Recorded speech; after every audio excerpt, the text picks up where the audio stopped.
It's draft week. Finally is here. And man, I can't wait to get this over with. This is our last podcast before the NFL draft, man. It's so excited to finally have this day here. This is our Super Bowl. And I'm not afraid to say it, man. What's going on, everybody? Welcome to Breaking Tackles alongside with Manny. I am your host, Antonio. And today we have our special guest. We got Kunal with us. Kunal, what's going on, man? How you living? How you feeling, brother? I am so happy to be here, and Antonio, you said it best. This is our Super Bowl, man. This has been a long time in the making. Our season ended in September, and we're finally here as draft week. So I'm Absolutely. Kunal, known as KSIXI. You can find me on Twitter, chopping it up with New York Giants Twitter. Um, and you know, I love the draft. I love the draft. And we were talking about this before the show started. It's because it gives us hope, and Giants fans need hope. You Absolutely. know, we just survived the Dave Gettleman era. We got a new head coach, new GM. We have no idea what the hell's going on. And so, the draft is where our season begins. And so I've been doing this a long time. I started following the draft back in 2009. Hakeem Nicks is my favorite player because he's Ooh, the first player from the draft class that I started actually watching college prospects in that way. I used to be a front page writer for Big Blue View. That's kind of where I grew nice. into this, and then I was there for a good 5 or 6 years, and then now I'm just on Twitter, Nice, doing brother. my thing.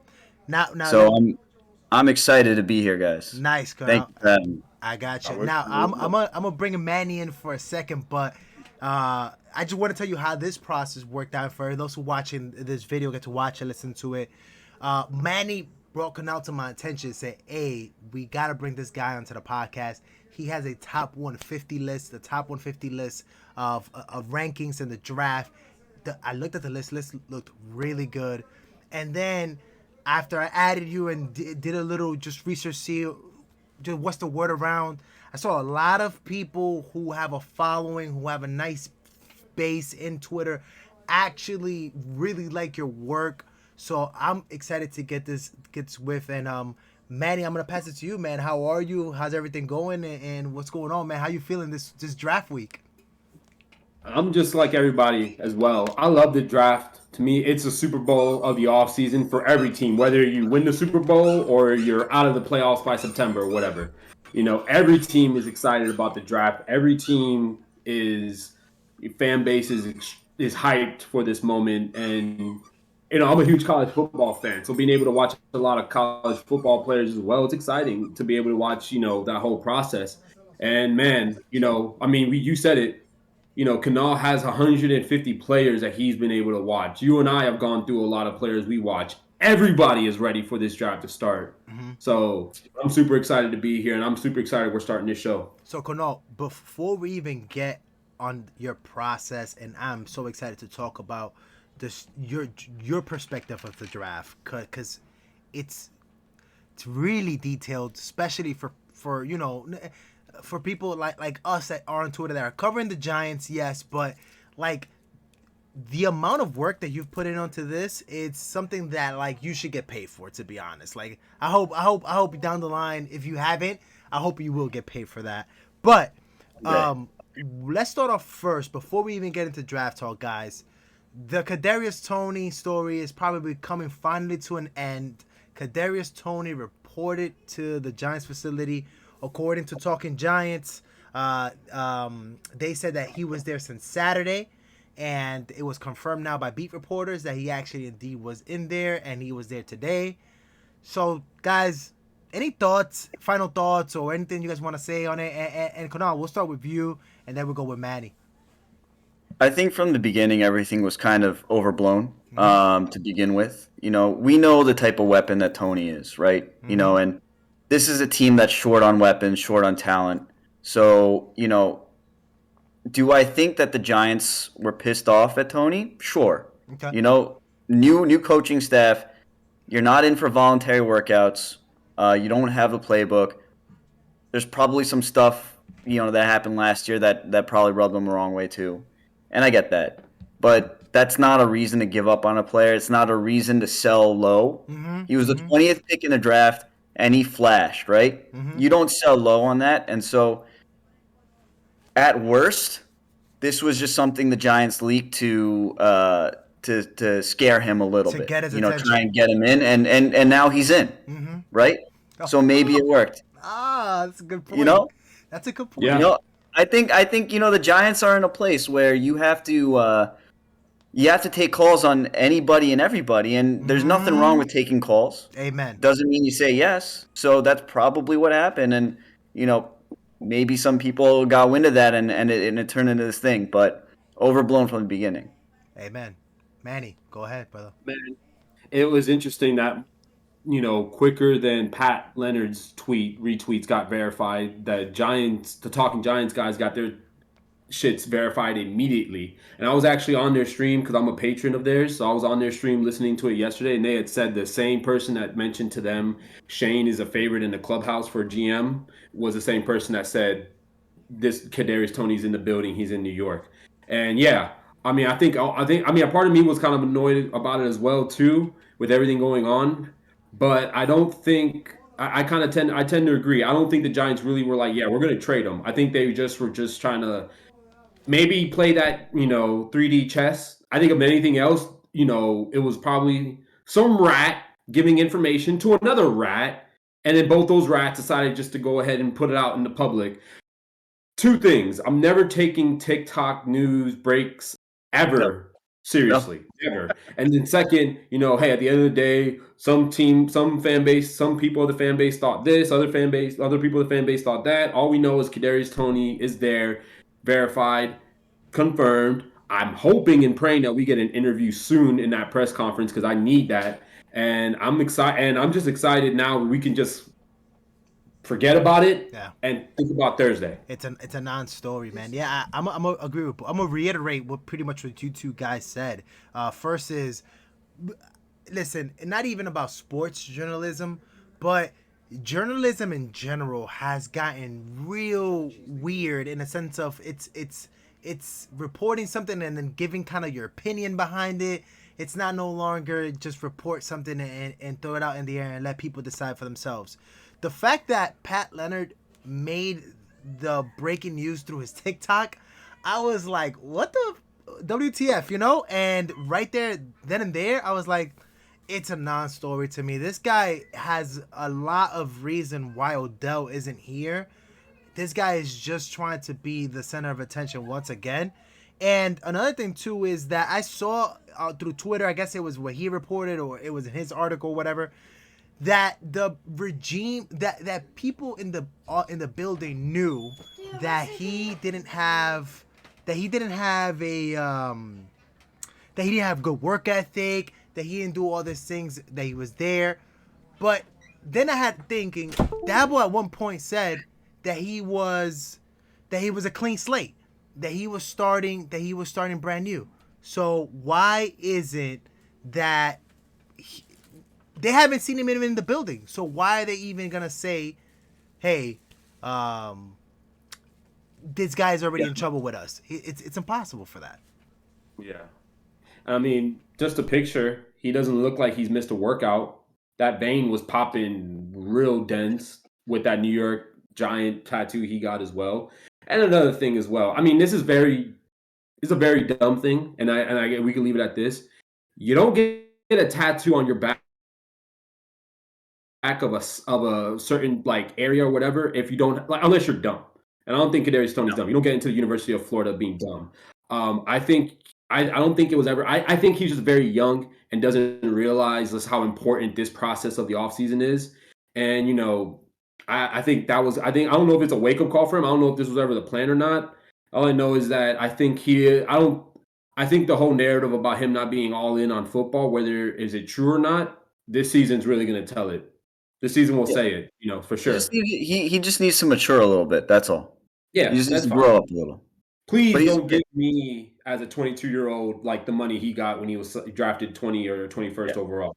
any of us would, have been way worse. So 100%. All right, guys. So let's get into yo, this. so Kunal, we were talking about your. Go ahead, boss. I'm sorry. No. Go ahead. Go right ahead. Go right ahead. I was having technical difficulties. You got me. Yeah, no, you're good. So so I was just I have your 150 player ranking here. Mm. One thing I noticed is you don't have someone ranked at 150. Pretty interesting. What I noticed here as well too is that you have Kayvon going to. I mean, you have Kayvon at the second best player, right behind Aiden Hutchinson. So I'm just curious, how do you come up with the mock? How do you come up with your ranking? How long does the process take? Yes. And like, how do you rank them as far as like do you have guys in your rankings at 150 right now in this range that you think could possibly not even be drafted? Walk us through everything, man. Walk us from the start. How does this Yeah, even yeah. start? So let me just say that I think that in order to get a good idea of a player, you need to watch at least 2 to 3 games. One game is definitely not going to do it because they could have just had a bad day. They could have been injured and hiding that injury. They could have been sick. Um, they might have had the game of their life. So Mm-hmm. so you need multiple games.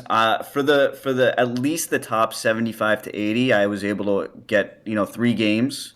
Um, it's nice that there's a lot of Georgia players there because I didn't have to go searching too far for a lot of them. The rest maybe I watched a couple of games of, Mm-hmm. and ranking is not easy. Putting together a big board is not easy. Mm-hmm. This was the culmination of you know work since October. And then doubling back on a couple of players that I think I needed to double back on, especially after, big events like the Senior Bowl or the Combine. Um, the way I pick players is pretty simple. I know of a certain set of players that we know are ranked highly going into the season, and then you just see somebody from that team or somebody from the opposing team sort of pop off a little bit, and then you kind of look and you kind of see where things were going, and so one player that I feel pretty proud of finding early on was Trayvon Walker, who's now the odds-on favorite to be the number one overall pick. You. Back in January, I was watching Nakobe Dean and I was watching Jordan Davis, and I said, 44, kind of looks legit, and so legit that I started watching him, and I said, this might be a top 10 Ooh. pick. And then here we are, and that's how people find these players, right? And so to answer your question about why I only have 149 players and I call it a 150, I cheated everybody. I only watched 149, and I just rounded up. So that's where that goes, and to sort of put things together, That's a lot of film, it's though. tough because even within positional groups, right? Like edge with Aiden Hutchinson and Kayvon Thibodeau, both play the same position, but they're so different. Mm-hmm. And so sometimes what I'll do is I'll stack a couple of players where I kind of have them equal, right? So I don't necessarily think that Aiden Hutchinson is that much better than KT. They're just different players, and I think uh, what brings one over the other for me is maybe some positional versatility, maybe some scheme versatility. I think that Aiden Hutchinson, because he's a bit stouter, can play in multiple fronts, whereas Kayvon probably is going to be, best suited as a stand-up rusher, in my opinion. He Uh, did play 4-3 in Oregon, though. But he but did I but play I four agree. three. He has He's that got frame flexibility, he has. 4-3-4. Yeah. Mm-hmm. He has the frame as a 4-3, rush end. Mm-hmm. But you can watch him, backpedal. You can watch him. He has some good movement ability. I think that he can be somebody like an Alden Smith or somebody like that. Mm-hmm. Stand up pass rusher off the edge. Mm-hmm. Easier for him to stun inside and twist inside. I mean, don't get me wrong. I think he's a badass as a 4-3 rush end as well. Yeah. Yeah. But I think that he can do a lot of Nah, horrible things I as agree a with you. stand-up rusher. I agree with you Yeah. 100% on that. And then same with like Evan Neal and Ike Ekwonu. I feel like they're so close. I have Neal a little bit higher because I think as a pure tackle, he's a little bit more polished, has a higher floor.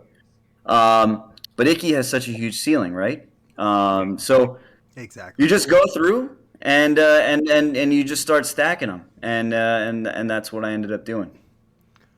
All right. So my question off the bat is, how do you grade? Like, I get that you're watching film on guys, but what makes you say Hutch over Tibbs or Neil or whoever tackle you have? What is the thing that you? What's your grade on it? Like, how do you? Tell me a little bit about your grading.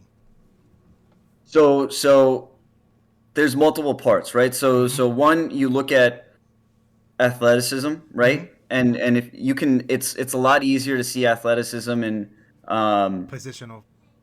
in Like yeah, like skill skill position positions. players, right? Mm-hmm, mm-hmm. You can see them in edge rushers as well. You can look at get off, you can look at bend, you can look at all these things, right? Correct. It's a little bit tougher on the O line. Mm-hmm. But that's certainly something that you look for first, right? Then you look at production. Mm-hmm. Production is important. And then you look at size, frame, length, and how they are able to fit within that team's scheme, Mm-hmm. and how it translates to the NFL, right? So these big boards are projections of not how they did in college, right? But rather how they're going to do as a pro. Mm-hmm. So let me give you an example of where I'm down on this player a lot more than pretty much everybody else. But let's take Charles Cross for example. So Okay. Before he's you go to my Cross, I just want to ask you: Are yeah you down on him based on what the Giants need, or you're down on him? Period. period. Okay, cool. Go ahead. And let me just say that I still have him as a first round player, Mm-hmm. and Mm-hmm. and he's number 21 on my board. So Ooh. it's not like you know he's going to be out of the first round for me. I think he's a first round player. I think he's an excellent prospect, but Mm-hmm. he's got some flaws that I don't know how easily they're going to be fixed in the NFL, and so that's what you have to look at. So we all call him like by far the best pass protector, and he did a really good job in the SEC. That's not easy to do, but you have to take into account the scheme that he played in the SEC. He's much further away from the quarterback with those wide splits. He's not run. They don't run the ball at all, and we all know that, right? With the air raid offense. Correct. And what scares me about him is he does a few things where I'm not certain that he has the right functional strength. And there's a lot of things that you can get better at. And a lot of people say, okay, well, once they get into an NFL training program, they're going to get stronger. But how often have we actually seen that happen? That's a It's good easy to point. say that they're going to That's a get stronger, great but point. I don't know if We he's have maxed out, we right? don't really I see have that. no It's idea. true. Yeah. I have no idea if he's maxed out. There were some reports that he had to work really hard to put on some weight. And so that scares me a little bit, right? He's 305, 307, somewhere around there, which is not a bad weight, but is he going to be able to keep on that weight, and is he able to get stronger at that weight? You don't know. And so you have to take some of those things into account as well. He has problems leaving the inside open because he doesn't drop his right anchor foot down, and that's because I think he's worried a lot about a bull rush because he gives up a lot of ground on bull rushes, and so he has to sort of lean in and push in towards some players, and that sort of leaves his footwork not in the right place, and he lets people get by him sometimes. He opens up his hips pretty quickly, and so those things where it's good enough in college. He has the athleticism and the recovery where it's good enough in college. You don't know if it's going to be good enough in the NFL, and so that's why I try and take into some of those things into account when I grade some of these guys. a player that I'm higher. Yeah, and another example is Trayvon Walker, who had almost no production, but you can see some of those athletic traits. This guy, when he doesn't punch often, but when he punches, like, you're gonna get knocked the hell back, right? And he's done some freaky shit, in spurts, and so you can see the upside for that. So you have to sort of take those things into account, and it's not easy to do. And I'm not gonna say that my big board is 100% right. It never will be, but Right. that's what you try and do to sort of take that into account. Manny, you got anything right now? Because I got a couple of questions. Yeah, no. So I do notice here you got Sauce as the number one cornerback in the class. Do you think if for you, do you think like obviously a lot of more people are saying Derek, like people are way higher on Derek Stingley, want to give us credit for. I just did a full. I'm in the process of finishing up a full round mock that I'll post it to PF that I'm gonna post to PFF. That I'll post into Film Talk Football's website sometime this week before Thursday. I actually have Derek Stingley going 10 to the Jets. So I was kind of. I mean, I had him first going mid round. Do you think do you think there is a possibility? Like, do you feel like there is a possibility that people are going to overrate that 2019 season that Stingley had over what Sauce has done accumulative the last 3 years? Or do you think Sauce will be the first one off at cornerback? Sauce is going to be the first one off, I think. But I don't think that the gap is super high between them. And I also don't think that, I mean, the biggest issue that I have with Stingley is his injury The history. injuries. That's what scares me, and that's the biggest reason I have him below Sauce. Um, but I still have him as a top 10 player in this class, and Yeah. and and and part of that is you can actually go back to and they actually have this online where he's covering some of the LSU wide receivers in practice. And the phrase iron sharpens iron, right? So, you got him covering Justin Jefferson, you got him covering, some of these, Jamar guys Chase. who have made it. Yeah, exactly. Yeah, Jamar Chase, right? So he's been covering these guys in college, and there have been reports that he's locked them down. And even in 2020 was a bad season for LSU all around. So I'm not going to give him a pass for that, but you can still see some of those elite traits. And you also look at the fact that he also did this in the SEC, so you have to give him an SEC bump. I gave Cross an SEC bump. I got to give Stingley an SEC bump. And I think it's going to be interesting to see where he goes. Now there's some rumors, right, and there's some talk that some people have Stingley going in the top 3, which I think is smoke. Whew. I think I It's don't crazy. remember where I saw that, but there was some smoke that said that Stingley was looked at as maybe the top corner and a top 3 player going to Houston. I don't think that's happening, but I do buy teams being really high on him, and I think he's going to go in the top 10. Yeah, I mean, I could definitely understand why a team would want. My only scare is if you're in the top 5, bro, you're like the worst of the worst. Like, why are you gonna take the chance on a cornerback who relies on his legs, on his feet, and you're gonna have a guy who's coming in with possible. It's I get it that it might not be a repetitive thing, but you just don't know, and that's a tough risk to take.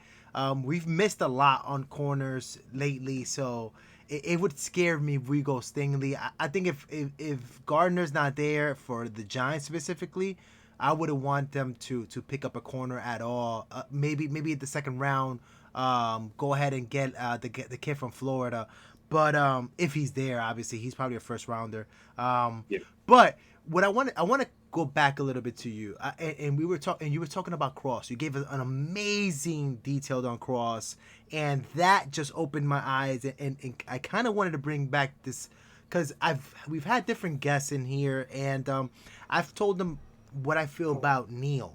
I'm not too strong about Neil. I think Neil is pro ready in the sense of This guy could play guard for you. This guy could play tackle, either side of the tackle. He looks pro ready. But I also saw on tape that he comes from an offensive system that is similar to the Patriots, that it's similar to the Dolphins, that it's similar to Tampa Bay Bucks, whereas this get the ball out of my hands as fast as possible for the quarterback. Less than 2.5 seconds on average. And it makes that offensive line in Alabama, just like it made the offensive line in Tampa Bay, looked amazing. And then when I saw Neal actually go against elite pass rushers, like for example, like I saw some snaps that he had with Trayvon Walker, Trayvon shoved him all the way almost to Young. If it wasn't because Young gets rid of the ball quick, he would have gotten him killed. What do you think about that? Did that bring a little bit of concern to you? Did you see that kind of thing, or am I just going crazy? Yeah. So yeah, no, all legitimate points. Mm-hmm. You know, one, you know, that's why Trayvon Walker is being looked at as you know, Yes. first overall pick, right? Mm-hmm. You know, that's you know, I think you know we all have that snap burned in our memory, right? Mm-hmm. I think that the three concerns that I have with Evan Neal. One, is balance issues, which is the core of all of his issues, really. You know, he's 6'7". He leans into his block sometimes, and he gets caught off balance. Who else had balance issues? Tristan Wirfs. That was his biggest issue as well. So it is something that's fixable. Okay. Tristan Wirfs has shown that it's fixable. That's not to say, again, you know, you never know. It all depends on the guy's work ethic, of which we have no idea of, because Right. we're not talking to him. So That's the is he question mark. willing to fix it? Are the Giants the team with the offensive line coaching to help him fix it? Mm-hmm. That's also a big question, because as of late, you know, we haven't really done, you know, a banner job of developing offensive linemen. Right. I do think that the scheme does, you know, should bump him down a little bit. Yeah. But you know, same with Charles Cross, right? You know, air raid Mm-hmm. offense, less than 2 seconds, balls out. Agreed. That is something that you have to sort of, you know, you say, okay, you know, you have to project him, Yeah. and see if that's something that, but it is a concern, right? And Yeah. that's one reason why, you know, I think that Evan Neal, if he were in last year's draft, he would Mm-hmm. be offensive tackle 3, maybe. Wow. You know, behind Sewell and Slater. Right. Maybe a little bit. I mean, I think he's better than Darisaw. I think who was the next tackle taken. Yeah, no, yeah, Darisaw. Um, I think it was the third one off the board at that yeah, point. yeah. So you know, I mean, he's not a perfect prospect, and the last thing that actually concerns me is his weight. Too You know, heavy. we're seeing it with Mekhi Becton, right? And you know, Easy. human beings, you know, their knees are not made, you know, and their legs are not made to withstand that kind of weight and that kind of abuse, Mm-hmm. you know, that you get on the football field. Mm-hmm. And things happen, and whether it's your knees, whether it's your back, you know, that's a concern that I have. And again, I don't know if he's going to be able to keep the weight off. Yeah. You know, there's reports that Mekhi Becton has put on, you know, a lot of weight, and that's, you know, why the Jets are considering an offensive tackle at number 4. Mm-hmm. So Yeah, he that's didn't a report to concern. camp neither, so that's something to keep an eye out, something like Right. that. Mm-hmm. Exactly. Not, I don't know if Exactly. they had a But mini camp or something. They had something, and he didn't report to. It was I think voluntary he didn't too. report to it because of the of he's expecting his first kid, something like that. But Got it. still, people are going to question it. yeah, You know, right. Of course, you know, and but when you look at Evan Neal and you look at the strength that he has, right, and you look at his punch, Mm-hmm. and you know, one thing that I look for in offensive linemen and defensive linemen is knockback. You know, when you get your, you know, for defensive linemen, when it's speed to power and you just get your hands onto the offensive lineman and knock them back. Trayvon Walker does a great job of that, right? Evan Neal actually does that quite a bit. And then you look at the athleticism, right? Here's a guy who's like 340, 350 pounds, and you look at him on you know, screen passes or, you know, downhill runs, and he's he's down the field, he's knocking people out, right? And so those are some of the things that you say, okay, well that'll translate, and that's what makes him a high pick. Yeah. His movement ability, his ability to get out into his vertical sets, not quite the same foot speed as Charles Cross, but pretty close, and he weighs like 40 pounds more. And so you look at that and you say, okay, this is somebody that we can work with. Dancing back. Yeah, so I think it's all about traits and traits that will translate at the next level, and so I think he has them. Obviously, he's a rookie. Andrew Thomas, who we all love, didn't really have a great rookie season, right? And so they're all going to struggle. That's also true. Even if they do come off first season, Yeah. rookie season, and it's not a good season, it's like, okay, we still got 2 more seasons to see what he got. Like, it's not Exactly. the end of the world. Exactly. What's your gap on Neo and Equano? Is it a coin flip? Is it more than that? Your preference? I tend to go a little bit more for higher floor players over higher ceiling players. That's what I was gonna ask you next. Are you And okay? that's really the only reason. And I Neo think is that absolutely higher floor. That's no question yeah. about it. Hmm. And that's it's because maybe it's just from the years of bad offensive line play. Like I don't trust the coaching staff to be able to teach these players. If a player has like 40 things they need to fix versus a player who has like 5 things they need to fix, Hmm. I don't trust the coaching staff to Even though get we all got a 40 new things coaching right. staff, even though we got a new Yeah. coaching staff. Yeah. I'll Different believe it GM. when I see it. I got you. I got you. I'll believe it when I see it. No, that's the right answer. It's okay to be pessimist when we've been bad for Yeah. 10 years or so or more. You know what I'm saying? So That makes a lot of sense. And I mean, pretty much what you're saying with Neo, stay away from the Chinese food Yes. soup malls. So Yeah. another player that may need to stay off of that as well, and a guy I've really liked since high school. He's a little later. If I'm not mistaken, you have him like 67. Yeah, 63. You have him ranked 63 overall. Daniel Fa'alele, 6'8", 384. You've just mentioned Evan Neal weight issues, like concerns and stuff, which I didn't. You're one of the first people to mention that, because you see that picture of Evan Neal with his shirt off, you're like, damn, I want to look like that looks like a at stud, right? Yeah. now. But obviously Daniel Fa'alele is a little different. He's a weight. He's taller than Neal. He's right at 384. Like, this man has a wrestling career in his future. Yeah. What do you like in a situation where the Giants can get their tackle at 5 or 7 and they go BPA, best player available? Would Daniel Fa'alele be a guy you're interested in, or does those weight concerns worry you just as much, if not more, for him? That's the reason why he's at 63. If he were like 30 to 40 pounds lighter, I he would be up, 30 to 40 spots higher. I think, Wow. Nice. because what he put out there was pretty damn good. He held his own. Um, he was moving people off the ball as he should. But one thing you have to consider is he showed up at the combine at 384. What was his playing weight? Because in the offseason, all these guys are training their asses off, cutting weight for the combine, Great point. and so if he's at 384 at the combine, that's a little bit of a red flag for me. Like I don't know how long he's gonna I don't know how long he's gonna be able to play, right? And as fans of a team that had Eli Manning for like 14 straight years, right? The best ability is availability, right? And if you don't have, Absolutely. it doesn't matter how good your right tackle is if you can't get on the field.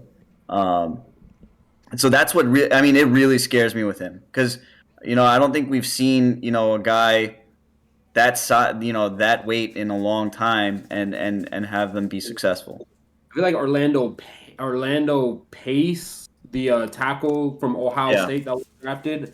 I mean, I'm looking at him right now. He's 6'7". He was 6'7", 324. The son? So this man is Oh, the senior. No, Orlando Pace. Isn't he the? Senior. Isn't he Orlando Brown. the? Oh, I No, mean, no, not Orlando Brown. Orlando Pace. okay. He played tackle for 13 seasons. Was the left tackle in St. Louis while they had the greatest show I on thought turf. that his son was in the NFL now. No, his son's not in the NFL. I'm talking Oh, about okay. That's the Orlando Brown. Brown. Orlando Okay. Brown. Okay. Yeah, Orlando Okay. Brown. Got Yeah, it. no, Got but it. Pace. When you look at him, this Alfa guy's like 50 pounds less than him, and he's an inch or two taller. So that, yeah, no, I can understand that. I think, but when you look at Wow. Daniel Falele, like obviously his tape is great or good. I'll say good, but he doesn't look like he doesn't. Maybe it's because I really like him, but he doesn't look like a Becton weight problem, or I don't really even consider an Evan Neal's weight problems there. I think it just all depends on just the like what the player's going to do once they get into height, once they get into the program. So it's Yeah. interesting. It's definitely something. It's definitely something to think about. Especially nowadays because it seems like the offensive linemen aren't as big as they usually are. They used to be. And another small and we just talked about two of the bigger offensive linemen in the class. What's your Yeah. take on Tyler? On who? I'm sorry. You cut off a little bit, Tyler Manny. Linderbaum, Tyler Linderbaum. the Tyler safety from Linderbaum. Yeah. So I really, really, really like Linderbaum. I have him at number 12, which is I think the highest that I've seen. Absolutely. And Yeah. I know why he may fall out of the first round is because he's going to be more of a scheme dependent player. And Like positional value. yeah, and Mm-hmm. positional value like 100%. Mm-hmm. But even with that, right? Then he's not going to be able to play in a gap scheme. Mm-hmm. He's not going to be able to go up against these. He's not going to be able to Monsters. go up against Jordan Davis, right? What if he Right. goes up against Jordan Davis? He's not going to be able to go up against Jordan Davis. Right. And and that's okay. That He's not yeah. that type of guy. That doesn't scare me with He centers. That they can't go head up against a nose tackle. Like most centers Yeah, in the league get double team help from the guard anyways. If that's what you're right, scared of, right, that's right. nothing. But I just can't stop seeing Jason Kelsey when I see him, right? The Right. athleticism that he has, getting out in space and making those blocks upfield. For a team, in a West Coast offense that runs a zone scheme, a lot of inside zone, he'd be an all pro. Yeah. Um, a team like the 49ers would make a lot of sense. Perfect zone team. Yep. Mm-hmm. You know, uh, Does Denver still the run zone? Cincinnati Bengals, huh? Does Denver still Sorry, run zone? Does Denver still run zone or no? I don't know Yeah. if they run zone. They just changed head coaches, right? Atlanta. Who's their head coach? Oh, that's true too. Oh yeah. And so did Atlanta too. Never mind. Atlanta used to run zone last year. They still had that playbook from the 49ers head coach. Um. That's right. Mhm. So Mhm. I'm not 100% sure. Mhm. But yeah, but we But but we get you. We get you. He's gonna be restricted to a zone to a certain type of scheme, but he is gonna thrive in that scheme. yeah, Yeah, so that's pretty good. That's not bad at all, man. And at the end of the day, listen, um, if he's gonna be a Pro Bowler at one scheme, that's a win for whoever drafts him in the teens, cares? man. Who cares, right? Yeah. He could be a Pouncey brother, right? He could be, Mm-hmm. Travis Frederick was like a perfect fit for what Dallas wanted to do, which is just smash you in the face Mm-hmm. and just get downhill runs up the middle, right? Yeah. You know, I think that his ceiling is probably 15 to Philadelphia. Kelsey's coming back for one more year, but the draft is all about the future, right? Mm-hmm. So let Mm-hmm. him groom behind who I think he models his play after, and Philly, has another Jason Kelsey for another 10 years, which would be like the worst. That would kind of That would be hurt the me, absolute worst. cause Although they go ahead, did man. join, they did. What happened? Say it again, Manny. You cutting off pretty badly, brother. Go ahead. I was gonna say they did draft Landon Dickerson, who was the center That's for right. Alabama. So I mean, they do They already did. have a guy there So that they can got a take guy in over. place for the future. Got it.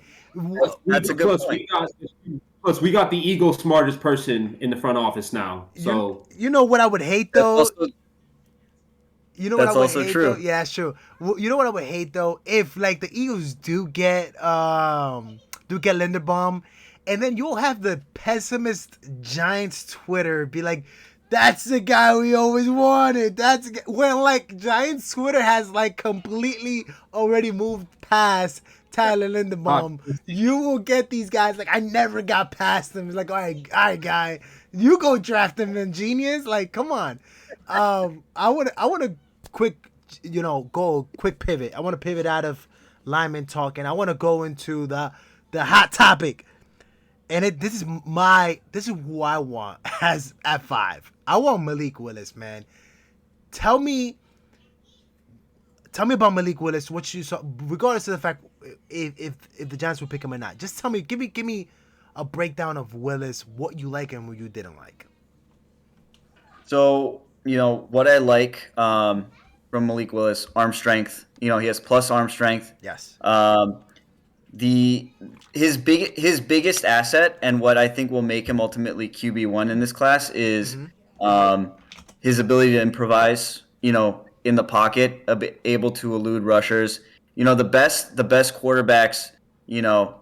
Can make something out of nothing, right? So you see, Patrick Mahomes with these off-platform throws. Allen. You see Joe Burrow with these off-platform throws. You see Russell Wilson escaping, edge rushers, and that's what makes them great, right? And so that's the one thing that I think Malik Willis has that gives him the potential to be great. He has the arm strength, he has the intangibles, right, from everything that we've read. Not only is he a great kid off the field, but he's super smart. He's obviously got the athleticism.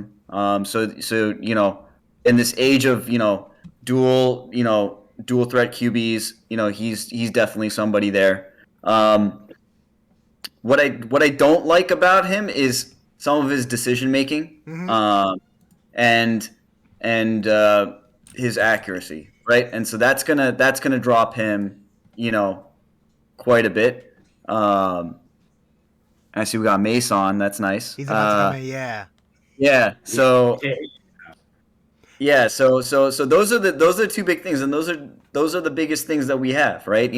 Accuracy is important. Decision making is important. Decision making, especially after 3 years of Daniel Jones, we know how important that is, right? And so I think that's what makes people give pause. How would you feel if we grab him at 5? I would honestly be okay with any quarterback at 5 because that means that Joe Shane, Brian Dable saw something in them. Think that they can evaluate. They evaluated him thoroughly, and they know something that we don't. And so true. We just leave it in God's hands, right? I wouldn't pick a quarterback at 5, but if they did, I wouldn't be upset about it. Right. No, that's also Mace. What's going on, brother? Welcome to the show, man. What's up, Mace?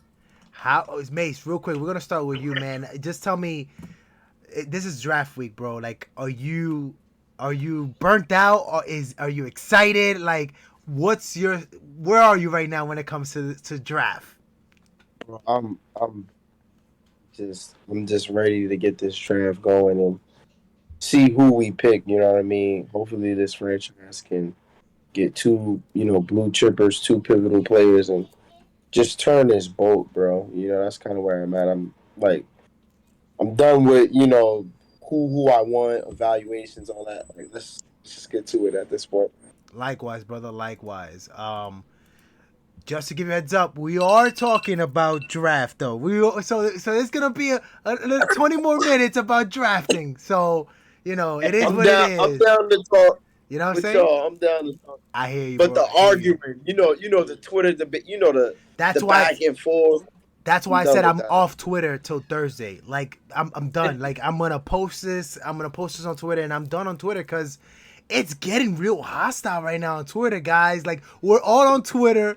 Yo, I don't know if anybody's catching it. What's going on out there, man? There's a lot of crazy shit going on, and I'm just like, you know what? I'm gonna lay low. You can say a certain name.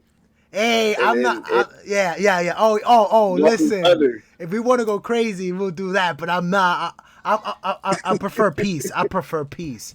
Tell me, give me this. And before we're gonna leave everybody's first round picks to the end of to the end of the show.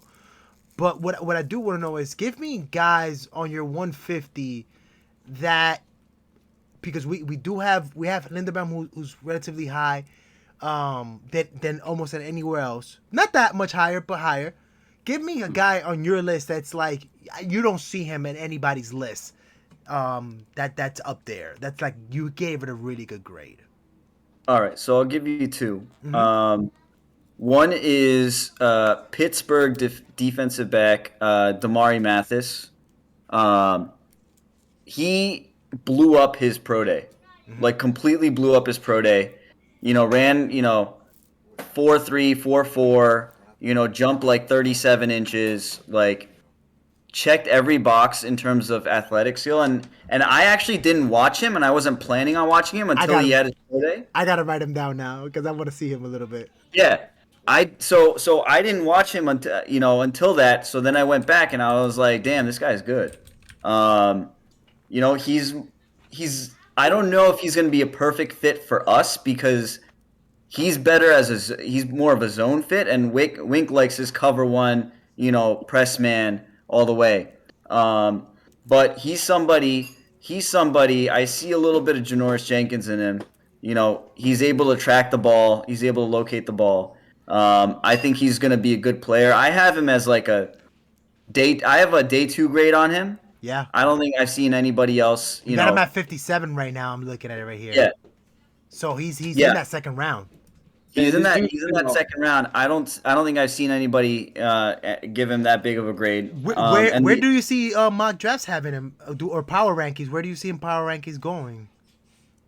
Or like mocks? top 100, like top 100, like around like 90, 95 to like 100. Ah, that's good. issue.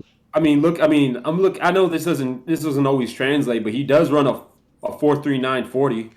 So let me tell you what I've kind of like gotten when it comes to how I'm evaluating players when it comes to tape and then combine. If I love what I see on tape, but it's a small school guy or a guy who's not competing with the SEC, I'm then going to the combine numbers. And if the combine numbers are out of this world, he belongs with the big boys. Like, Yeah. this is one thing, and a lot of people get this confused. Obviously, I'm not gonna go to a small time player. I'm gonna go to a big time player real quick.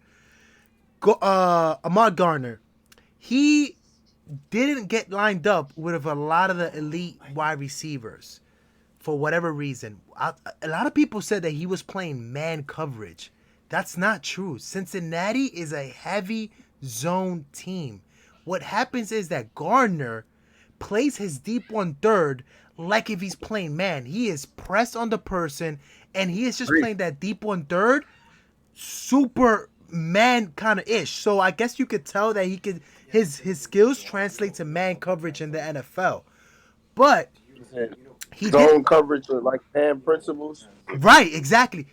But he didn't move.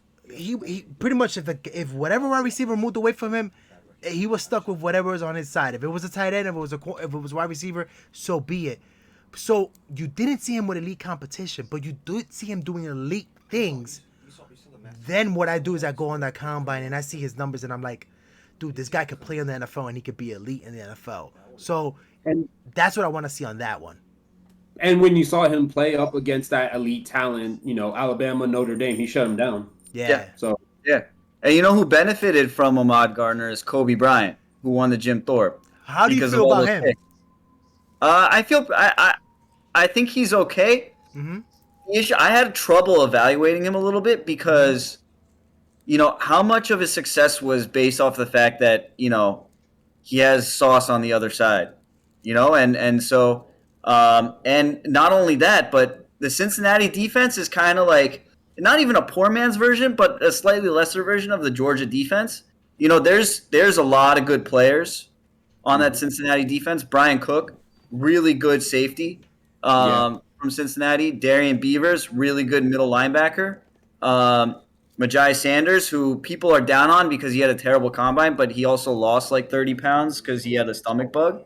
But he was a really good pass rusher for them. So they had a lot of good, players on that Cincinnati defense.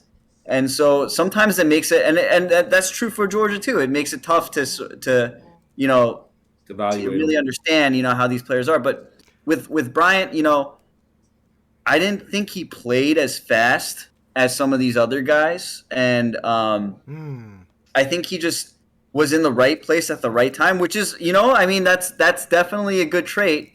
But I don't think he was as explosive as some of these other guys. So I think he's, what's going to drop him is he's going to be kind of a zone fit only. I don't think if you play a lot of man coverage, I don't think he's going to be a good fit for you, and so that's why I think he probably goes early day 3, even though he had all those picks. Um, but yeah, I mean, he has a great name. Rest in peace.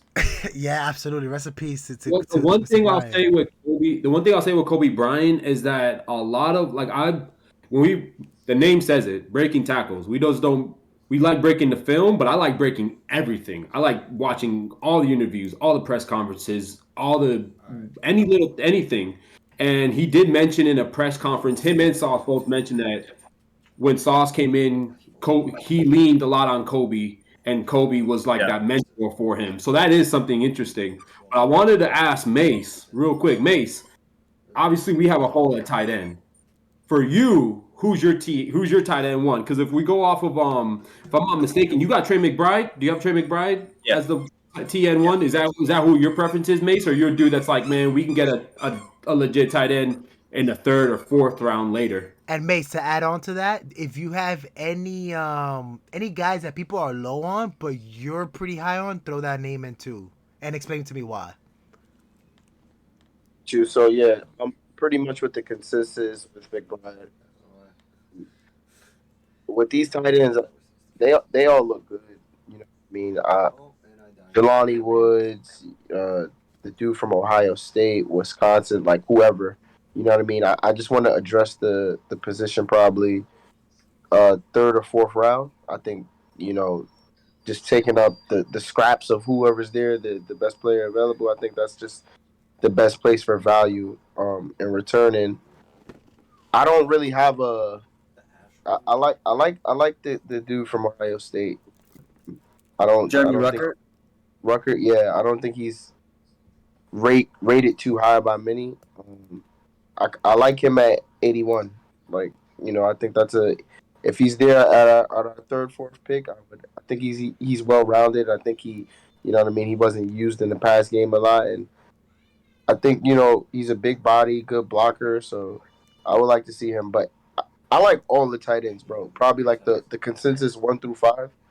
I like all of them, bro. That's So, crazy. You got him at yeah, 85, that's by the way, Kunal. You gotta. Yep. Oh, he That's has him dope. at 85. Mm-hmm. So Mm-hmm.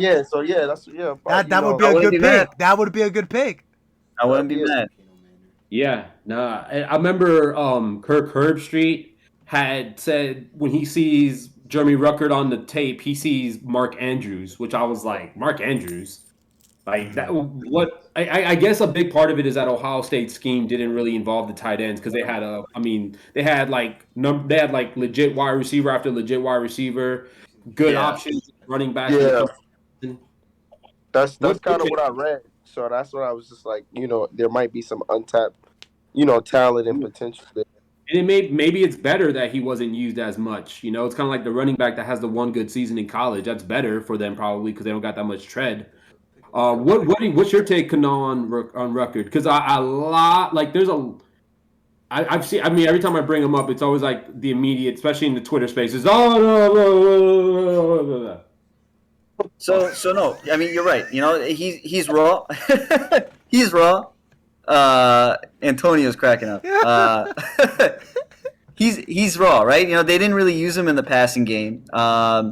He's not somebody that has a lot of tread on his tires. But one thing that sort of jumped out is how quickly he got downfield, especially on their screens, their short passes, right? So a lot of what Ohio State did is they'd set up these short passes, and they have 3 really fast guys. Jackson Smith and Jigba, Chris Olave, and Garrett Wilson, right? And so they would set up the deep ball with a lot of shorter passes and maximize yak.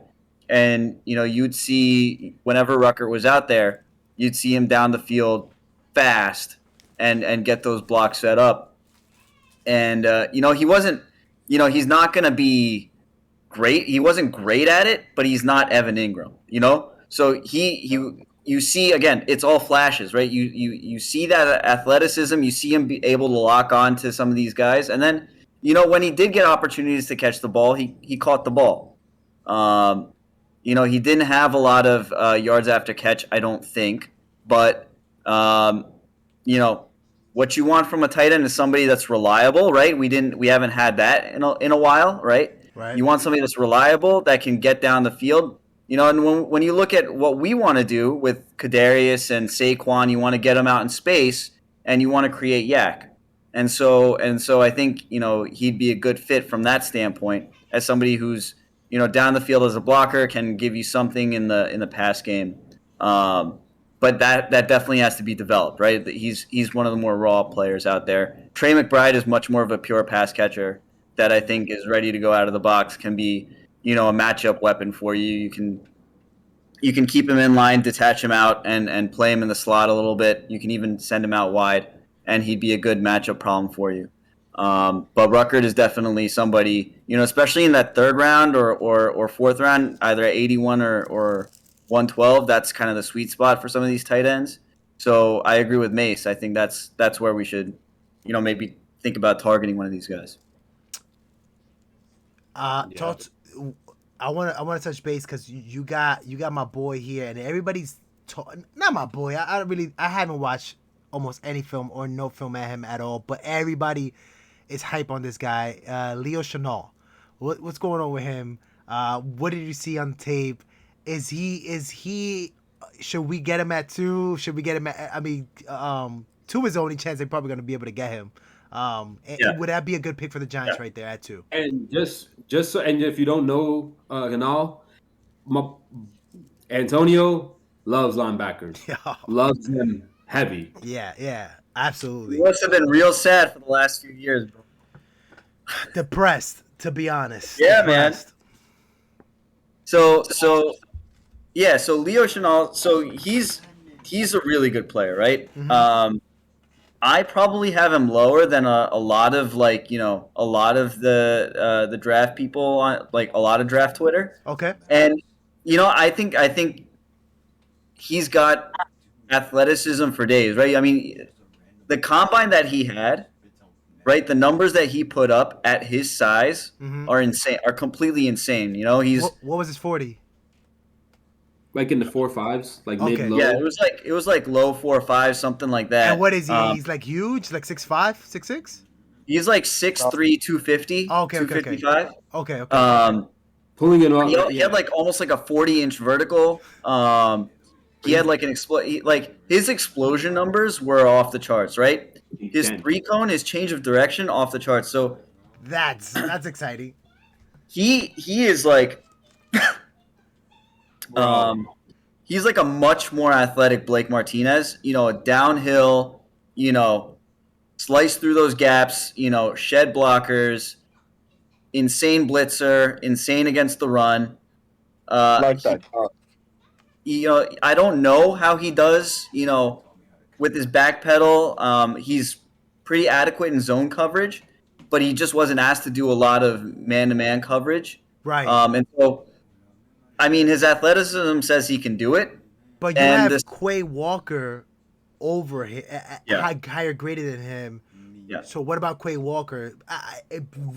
After you finish with Chenal, give me some Quay Walker. I need to know. I need to get some linebacker here, man. And I'm giving you the numbers right now with Leo Chenal, 6'3", 250 pounds, bigger hands than Kenny Pickett, and he ran a 4.5 40.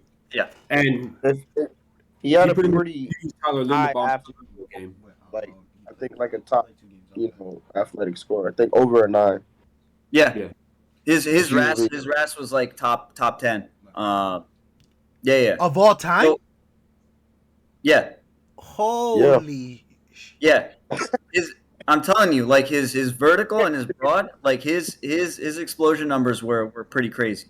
Oh. Um, but I do have Quay Walker ahead of him, and I think there's an outside chance that Quay Walker might be the second linebacker taken in the draft.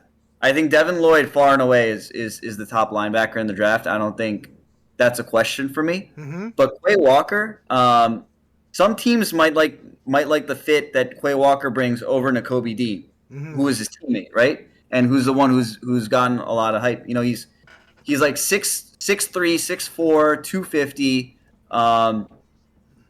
athletic. He is like what you want from like that traditional, middle linebacker. Um, you know,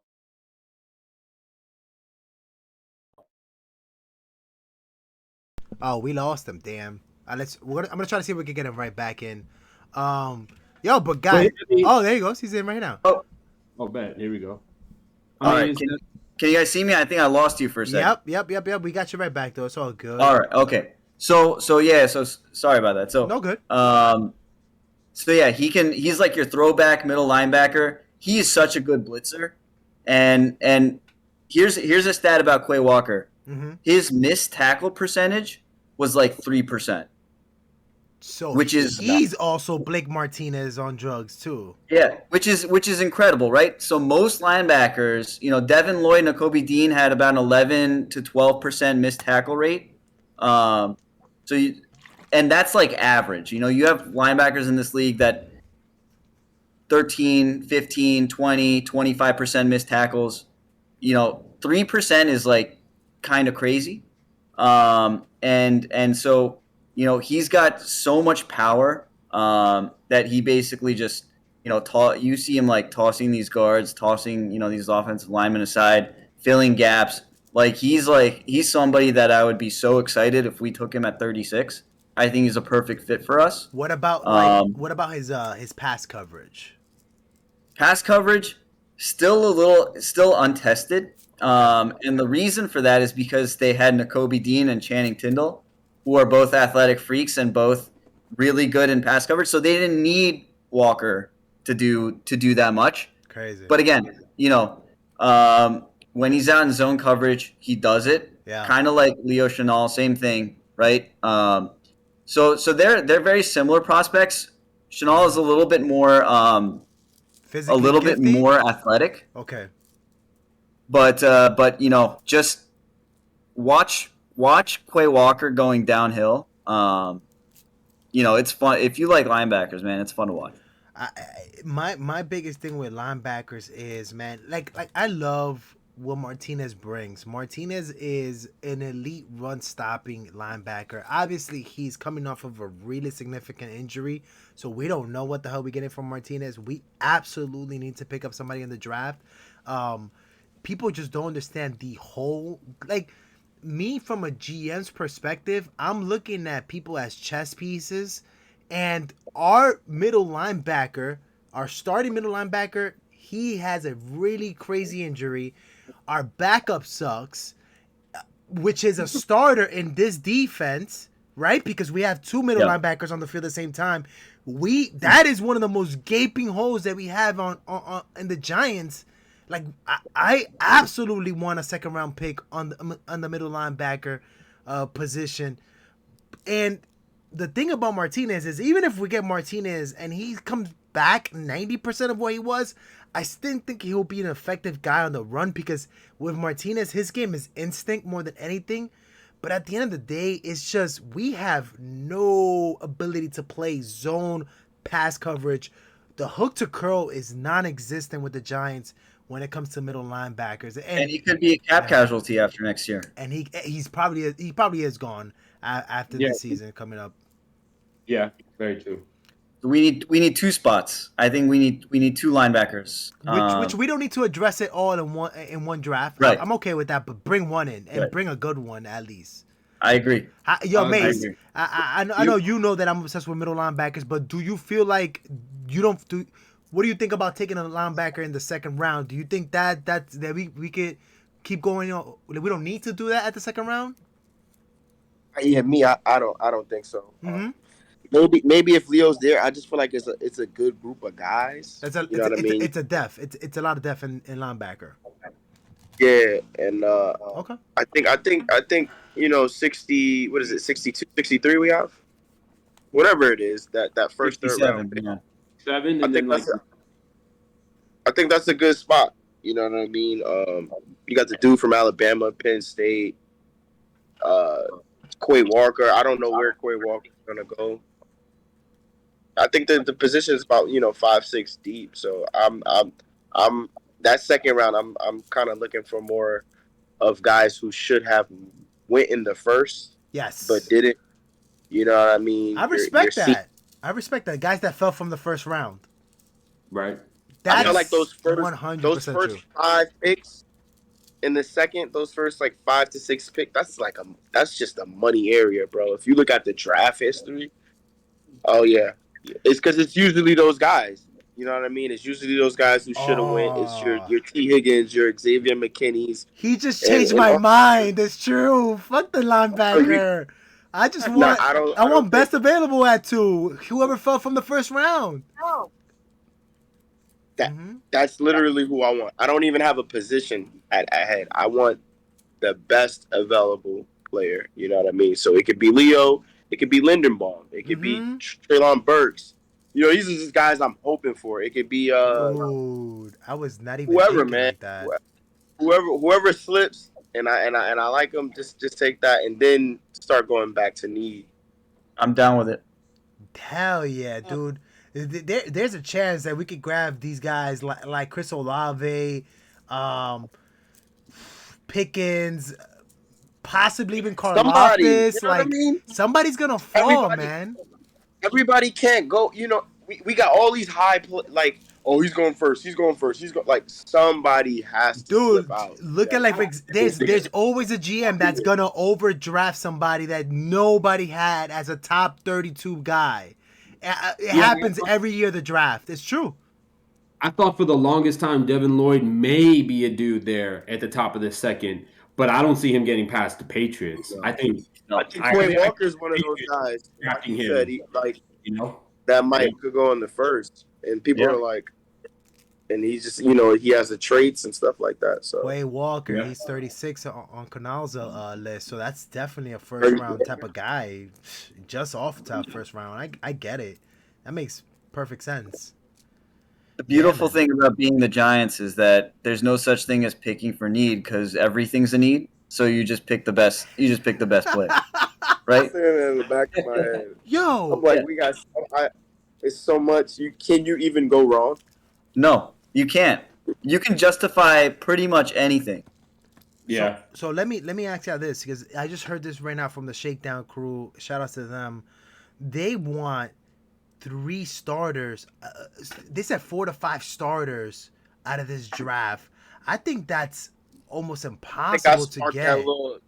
No, no. I think 5 starters, 4 or 5 starters. I think we'll be 4 lucky to if we get 5. 3. I think 4 to 5 is what. So I had said that in the pod the other day. 4 to 5 is what I'm going to consider a successful draft. If you can get 4 to 5, I don't see no Successful? reason. I think that would be an elite draft, brother. 4 to Bro, 5. bro, bro, you got 5 picks in the top 100. That's true too. Okay, that You makes should sense. be. Why shouldn't you have 4 starters Mm-hmm. with these The holes? first need to be starters. The They need first to 2 be picks, starters. the first 3 picks need to First be two, automatic. your Automatic second starters. should be a starter. Mm-hmm. Yeah, and And with the you tight got ends, 2 and a third. You got 2 and a third. Hopefully both of those guys can be a starter, but one of them should be. You know what I mean? Like, That and makes sense. I feel like in a situation where if you don't go tight end in the second or third round, you could get Charlie Kohler in the 6th round, and he may start for you at tight end for the Giants. Yeah. Whoever we draft at tight end, no matter where he is, he's gonna get snaps this year at tight end. He's not he might not start, but he's gonna get snaps. Oh yeah, Mm-hmm. definitely. And that tight end might be in the fourth. Nah, that's crazy. I didn't even think about it like that, man. Bro, 67 or 63, whatever, that should be a starter to me in my eyes. I agree. Listen, you guys are last minute changing my mind, man. I I can't disagree with what you're saying right now, man. Manny, do you got anything you want to bring up before we give final thoughts and wrap up this podcast? Just draft some fucking dogs. Just draft, not necessarily Georgia Bulldogs, but just draft some fucking dudes. Michael Strahan said one of the big issue with the Giants is there's no alpha males in that locker room No. that aren't afraid to just go ahead and question each other. There's none. I think He there's. said that? I think there's some. I think Saquon. Nah, I think man, he's David not. McKinney. Saquon is You don't not. think he's a dog? Saquon is a I love you, you love me kind of guy, yo. Well, I just want some fucking. No, I was watching a lot of YouTube, like just mic'd The up. sound And bites? he's the only one. That's He's getting the on only people's one face. that's like, what are y'all doing? Like, wake up! Like, you know what I mean? Him and Shepard seem like to me the two voices. His press conference. He wants to kill some fools. He wants to prove the people wrong. He has a chip on his shoulder. I think it's Yeah. easy. I think it's gonna be an easy layup for Saquon next year, guys. I mean, it's just gonna be a completely different scheme. They're gonna use him like the type of running back that he is. He is not in between the tackles running back. That's gonna be a layup. Like I just hope that if I'm playing fantasy next season, that Saquon drops like crazy. Cause I would love to get some shares on him low. Oh yeah. But I agree with you, bro. I think Saquon is going to be a sleeper. Just to have a functional play caller, a functional offensive line. You know what I mean? Just newness. You know what I mean? It's something that he needs. You know what I mean? Saquon leads the league in most. How do you say it? most tackles behind the yard line of scrimmage, right? Yeah. That's runs, bad. Most runs ended in the line of scrimmage. Behind Most the line of negative scrimmage like runs. that. At a high percentage, bro. Like 20. I think it was like 23%. I see. And here's another point that I'll make. Down on Good Morning Football was disgusting. The what? What was that? Sean O'Hara had a breakdown of the Giants. Yeah. But on Good Morning Football. But I'm gonna blame. Yeah, that was rough. But I'm not gonna blame the offensive line as much as I'm gonna blame that coaching staff that was here, man. Because here's the thing. Your offensive line is not built for that, bro. We're still in week 13 trying to run the in-between tackles with these bums. Like, that's what I couldn't understand. Like, your offensive line can't do that. Yo, dude, this offensive line was bad. You know they can't do that type of running. God, please try something else or don't run the ball. What can they do? What can they do? Give short passes to Saquon Barkley. Like, stop giving the inside. Yeah, and by the way, I didn't get. And that by was the way, one thing I he didn't get that many receptions. And then here's another thing too. Like, yo, go back to that Saints game. Go back and check the play action work perfectly. The play action is statistically, analytically proven. You don't need to be effective running the ball for play action to work. And that game proved it. If you want any proof of, you don't need to be successfully running the ball for play action work, it was that Saints game. And the Giants... I love your clip. The Giants couldn't even put that together. Couldn't put that through the season. It's like they completely forgot about the game plan in that game. But I'm ranting and I apologize, guys. But I think that just off a scheme alone, I think Saquon is going to ball next year. But before we get out of here, guys, and I'm going to start with Kunal, then we're going to go Mace, and then we're going to go Manny. Matter of fact, I'll start first because I'm going to give the dumbest take. Guys, let's go with first two players in the draft, and what do you want to go? And I'll start with this. My dream scenario would be Malik, best player available.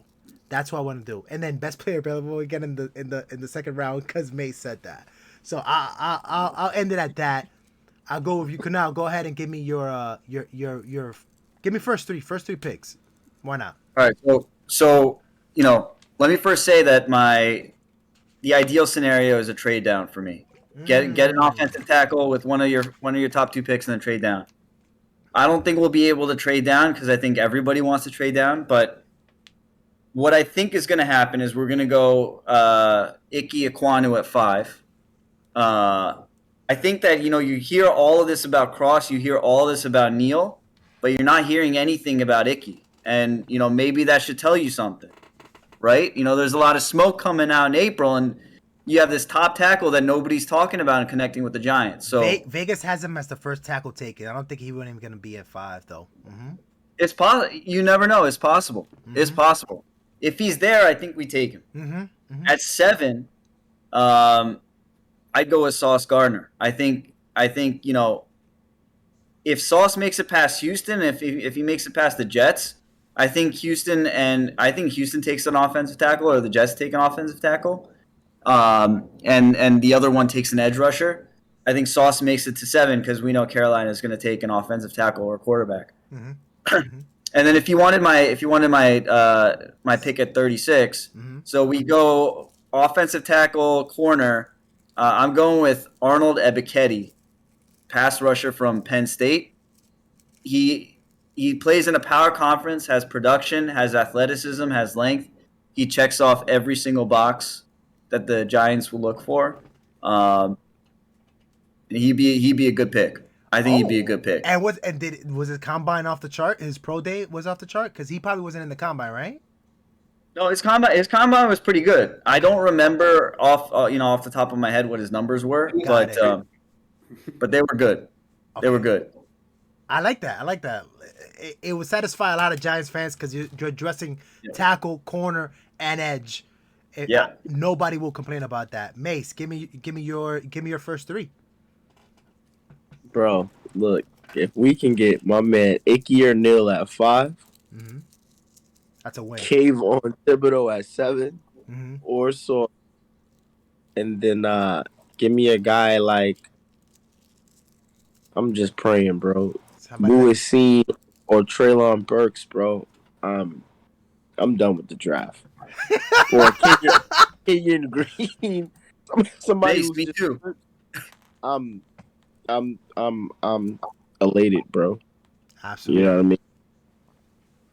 I think we're gonna be the winners of day 1 and 2. Us, the Jets. Fuck the Jets. We're gonna. 2 picks we're within the just top gonna- 10, man. We gotta be the winners of the fucking first round, man. Absolutely. Yeah, there's no choice, bro. Like, we had to get, if we're staying there, if we don't trade down, has to be 2 elite players there. Has to be. Manny, close it out, baby. Tell me what you got. Man, give me right. I think there's a really good chance the top 4 picks are going to be all defensive side, but secondary. And this, or I have it Aiden, Trayvon,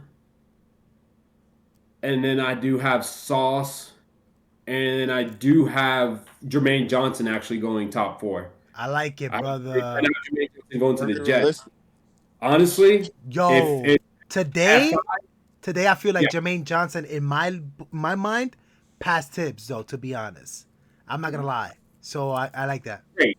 And at number 5, if you get Kayvon, Icky, Neal, I'm taking Kayvon, and whoever's there at 7, I'm cool with. Give me Icky. That's my preference. I like Icky a lot. I love the hands. I love the mentality. I think that's a dude who can come in and immediately change the culture of that offensive line.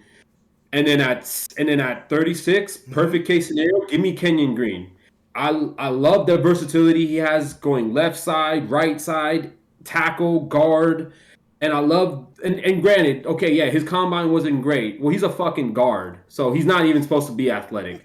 Give me Kenyon Green at 36. Give me Icky at 7. Give me Kayvon at 5. And we're grittying our way to the 2022 season. Sheesh. Draft is over for me too. If we go with that, I'm done. I'm partying.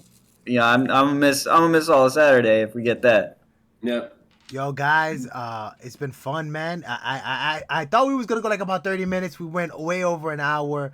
But I would love to invite both of you guys back, man. After we wrap up the draft, let's talk. Let's talk a little bit about what we thought about the guys that the Giants picked, and man, hopefully y'all can enjoy the rest of y'all week. And this is for everybody too, man. Whoever gets a chance to see this, just take it easy, man. We are almost at the finish line. It's been since, like Kunal said at the beginning of the podcast, it's been since October that our season ended. The season starts on Thursday. Take it easy. Be nice to people. I have a quick fuse. Fuck Pat Pat the the Rat. Rat. So I'm gonna get off Twitter. But for Kunal, and by the way, let me, before I shut it down, Kunal, go ahead and give your Twitter handle so people can find you, and let them know all the good stuff, brother. At KSIXI. Mace and I have been chopping it up for a while now Dope. already. For sure. Mace, give Great me follow. your Twitter handle, Mace. Yeah, for everybody that doesn't know, at Real Mace Black. Yeah. Manny. You already know, Manny Madrigal 58. Warrior 4 season is in full effect. Let's go, big fucking blue. Let's fucking go. Guys, thank you so much for watching the show, man. We're out of here. Have a great one, everybody. Peace, yo.